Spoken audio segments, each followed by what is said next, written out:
तसंच आपला मॅक्रोबेलचा आहे. हे काय करणार, सॉइल मध्ये गेल्या गेल्या ते इन्व्हायरमेंटल कंडिशनला ऍडप्ट करून घेणार आणि जे सॉइलची जी कंडिशन आहे, मातीची कंडिशन, त्याला ऍडप्ट करून घेणार आणि जमिनीमध्ये असणारे जे चांगले सूक्ष्मजीव आहे त्यांना काय करणार, एकत्र करणार, त्यांना आपल्या सोबत घेणार आणि एक डायव्हर्स कम्युनिटी, डायव्हर्स कम्युनिटी काय करणार, तयार करणार. आणि ती डायव्हर्स कम्युनिटी काय करणार, काही मायक्रो ऑर्गॅनिझम काय करणार, काही सूक्ष्मजीव नायट्रोजन फिक्स करायचं काम करणार, काही काय करणार फॉस्फरस सोल्युबलाइज करण्याचं, काही पोटॅशियम मोबिलाइज करणार. म्हणजे जमिनीमध्ये असणारे अन्नद्रव्य ते काय करणार, झाडासाठी उपलब्ध करून देणार. कसं होते, आता मराठवाड्याच्या जमिनीमध्ये 700 ते 800 किलो पर हेक्टर पोटॅशियम आहे, पण तरी आपण वरून देतो. कारण का ते काय करतात, झाडाला ज्या फॉर्म मध्ये पाहिजे त्या फॉर्म मध्ये ते अवेलेबल नसतात. पण हे सूक्ष्मजीव काय करणार, त्याला त्या फॉर्म मध्ये अवेलेबल करून देणार. हवेमध्ये असलेले 78% नत्र जे आहे ना हवेमध्ये आहे, तर ते काय करणार, हवेचं नत्र काय जमिनीमध्ये फिक्स करणार आणि काय करणार, झाडाला पुरवण्याचं, कॅप्चर करून झाडाला पुरवण्याचं काम करणार. काय करतात ते, झाडाच्या मुळाभोवती राहतात, झाडाच्या मुळातून एक पदार्थ निघत राहतो सारखा, त्याला आपण रूट एक्झिट म्हणतो. त्यामध्ये काय असते, कार्बोहायड्रेट होते, जो फोटोसिंथेसिसच्या प्रोसेसनं तयार होते. तर ते मायक्रो ऑर्गॅनिझम काय करणार, सूक्ष्मजीव कार्बोहायड्रेट खाणार आणि बदल्यात काय देणार, अन्नद्रव्य देणार. हे त्यांचं काय होईल, म्युच्युअल बेनिफिट रिलेशनशिप राहील. म्युच्युअल बेनिफिट रिलेशनशिप राहील. ठीक आहे, मुळाच्या भोवतीच राहणार ते आणि काय करणार, त्याच्यापासून काहीतरी घेणार, त्यांना काहीतरी देणार. आणि मला सांगा, जर जमिनीमध्ये सूक्ष्मजीवाचं प्रमाण जास्त असलं तरच जमीन चांगली आहे असं आपण म्हणू शकतो. कारण का जमिनीचं जिवंतपणा टिकून राहायला पाहिजे. आता काय होते, थोडक्यात जर एक उदाहरण दिलं ना, एक जर माती तव्यावर गरम केली ना आणि त्यामध्ये कुठली जर काही अन्नद्रव्य टाका किंवा काही कुठली वॉटर टाका किंवा ॲक्वेस सोल्युशन टाका, त्यामध्ये कुठलं सीड जर्मिनेट होणार नाही. कारण का जर्मिनेट होण्यासाठी सूक्ष्मजीवाचा सगळ्यात मोठा रोल असतो. आता हे जर तुम्ही जे काउंटर ऍक्टिव्हिटी केली ना, आता काउंटर ऍक्टिव्हिटीमध्ये कसं होते, भरपूर डीलर आम्हाला म्हणतात हा चमत्कार घडत कसा आहे, पण त्यांना सांगतो या चमत्कारामागं पण एक सायन्स आहे. कसं होते, कुठलं जरी एक, आता तुम्ही ह्या मक्याचं एक सीड घेऊ आपण. आता या मक्याचे जे सीड असतो ना, त्याच्या भोवती ना एक आवरण आहे, याला आपण सीड कोट म्हणतो. तर सीड कोट काय असते, खूप हार्ड असते. त्याच्यामुळे काय होते, त्याचं जर्मिनेशन जो ना पर्सेंटेज सगळ्याचा सारखा नसतो. कोणाचं 70 असते, कोणाचं 60 असते. तर आपण काय करतो, मायक्रोबेल काय करणार, जसं आपण याला मातीत टाकलं, त्याचं जे वरचं कोटिंग आहे ना, याला काय करणार, सॉफ्ट करणार. याला सॉफ्ट केल्यानंतर काय करणार, जसं तुम्ही टाकलं त्याला 2 दिवसातच काय करणार, सॉफ्ट करणार आणि तिसऱ्या दिवशी पूर्ण कोटिंग जे आहे ना ते डिग्रेड करून टाकणार. पूर्ण कोटिंग डिग्रेड झाला तर पहिला टप्पा जो असतो जर्मिनेशनचा तो गाठणार, म्हणजे जर्मिनेशन पर्सेंटेज वाढून देणार. ठीक आहे, दुसरं काय होणार, जर्मिनेशन पर्सेंटेज वाढल्यानंतर जे खालची मूळ येते ना,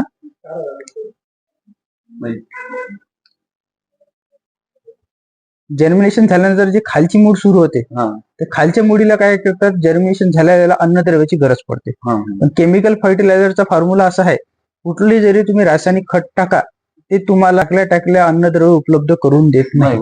युरिया जरी टाकला ना 14 दिवसांत ते नत्र पुरवतो. ठीक आहे, हे सगळं केमिकल फर्टिलायझरचा फॉर्म्युला आहे. ठीक आहे, पण हे आपले मायक्रो ऑर्गॅनिझम काय करणार, सूक्ष्मजीव, त्यांना 2 ते 3 दिवसात जमिनीमध्ये असलेल्या, त्या ग्लासमध्ये असणारे किंवा सॉइल मध्ये असणारे लगेच अवेलेबल करून देणार, अवेलेबल फॉर्म मध्ये.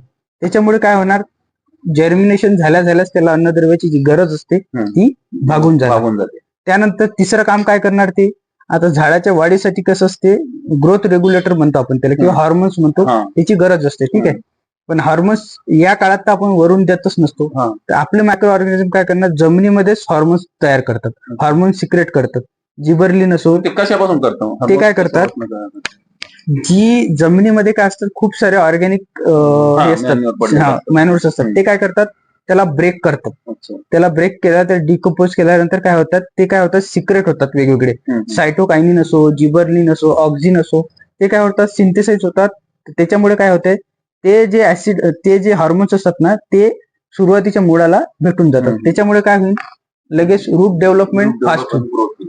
रूट डेव्हलपमेंट फास्ट झाली, वरचा पण फास्ट होईल. आणि त्याच्यातून आणखी तिसरा एक फायदा सांगतो, जी आपली सीडलिंग तयार होते सुरुवातीच्या काळात. आता काय होते, दोन्ही ग्लास मधलं जर कम्पॅरिझन केलं ना, इथं जर्मिनेशन होणार नाही, इथं 10 ते 15 सेंटीमीटर झाड वाढलेलं राहील.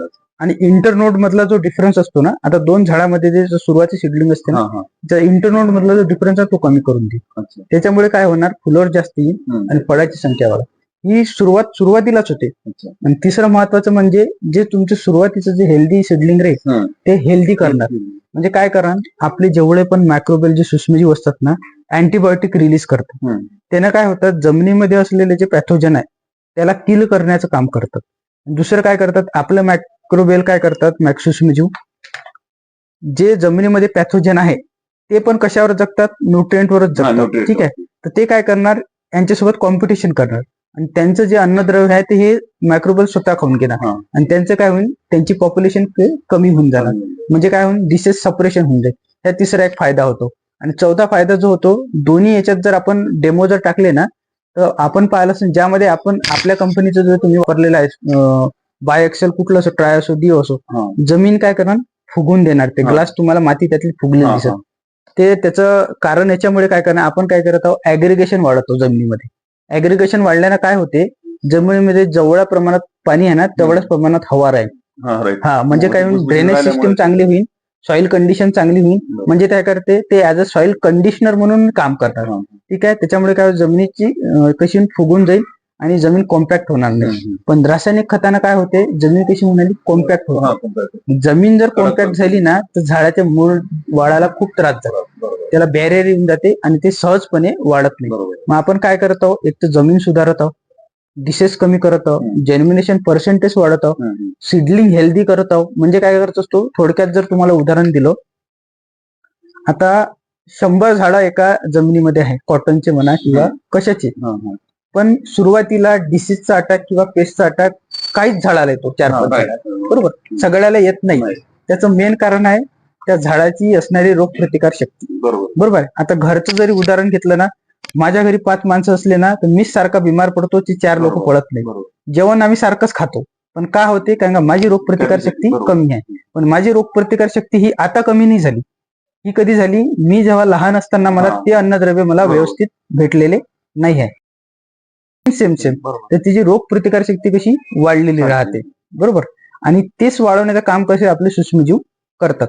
त्याच्यामुळे कसं आहे, फायदा असा होत आहे, पुढच्या दृष्टिकोनातून फायदा होत आहे, जमीन चांगली होत आहे, ग्रोथ हॉर्मोन्स द्यायची गरज पडत नाही आहे आणि प्लस सिडलिंग तुमचं हेल्दी होत आहे, ताटपणा राहणार, त्याचं स्टेमचा जाडपणा वाढलेला राहील, या सगळ्या फायदा होते. आता याच्यानंतर एखादी नवीन तुम्ही काउंटर ऍक्टिव्हिटी केली ना, तुमच्या डोळ्यासमोर तुम्ही प्रत्येकाची ग्रोथ पाहत राहा, तुम्हाला असं डायरेक्ट ऑब्झर्व होईल की काय डिफरन्स होत आहे.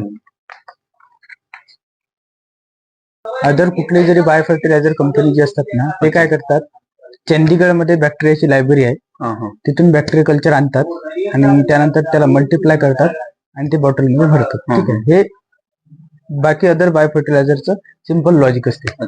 आपण काय केलेलं आहे, जर्मनीमधून बॅक्टेरियल कल्चर आणलेलं आहे, भारतातल्या वेगवेगळ्या सॉइल मध्ये आपण त्याचं टेस्टिंग केलेलं आहे, ते तिथं ग्रो होऊ शकतात का बा, ते अल्कलाइन सॉइल असो, ऍसिडिक सॉइल असो. त्यानंतर ते त्या सॉइल मध्ये जगलेले जे बॅक्टेरिया आहेत आपण त्याला रोबस्ट म्हणतो.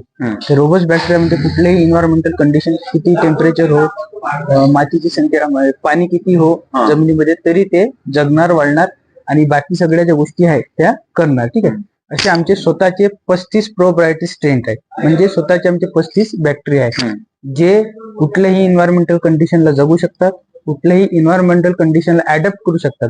म्हणजे कधी कधी काय होते की लॅबमध्ये केलेलं बॅक्टेरियल कल्चर हे जमिनीमध्ये त्या पद्धतीने तेवढं काम करू शकत नाही. ठीक आहे, पण आमच्या बॅक्टेरियामध्ये असा कुठलाच प्रॉब्लेम होत नाही.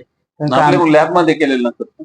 कसं असतात की आपण काय केलं असतो की कुठली अदर बायोफर्टिलायझर कंपनी काय करते, लायब्ररी मधून, चंदीगडच्या लायब्ररीमधून बॅक्टेरियल कल्चर आणतात, नंतर काय करतात, त्याला मल्टिप्लाय करतात लॅबमध्ये, पण त्याची इफिशियन्सी टेस्ट नाही होत.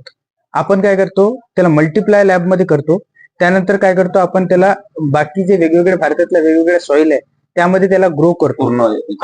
त्यामध्ये त्या ग्रो मध्ये त्यामध्ये जे सगळ्यात जास्त जगतात त्या बॅक्टेरियाला काय करतो आपण आयसोलेट करतो आणि आयसोलेट केल्यानंतर काय करतो आपण त्याचं मल्टिप्लिकेशन करतो, प्युअर कल्चर तयार करतो, नंतर ते आपण काय करतो, त्याला आपण काय करतो बायो इनकॅप्सुलेट करतो. म्हणजे काय करतो, जे बायोपॉलिमर असतात, सेल्युलोज असो, पेक्टिस असो, त्या बायोपॉलिमरनं काय करतो आपण त्याला कोटिंग करतो.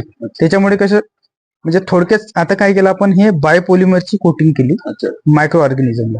याच्यामुळे काय होणार, वातावरणात कितीही बदल होऊ द्या, याची संख्या कमी होणार नाही. म्हणजे आपण समजा आता युपीच्या सॉइल मध्ये टेस्ट केले, हा हा त्यात महाराष्ट्राच्या सॉइल मध्ये त्या सॉइल मध्ये चेंज. हा हा सगळ्या सॉइल मध्ये टेस्ट केली ती आपण. काय जेवढ्या करणार, राज्यात चालू आहे ती काय आपलं. मग ते इथं महाराष्ट्र स्टेट मध्ये चालतं किंवा गुजरात स्टेट मध्ये असं ते कुठल्याही सॉइल मध्ये हा.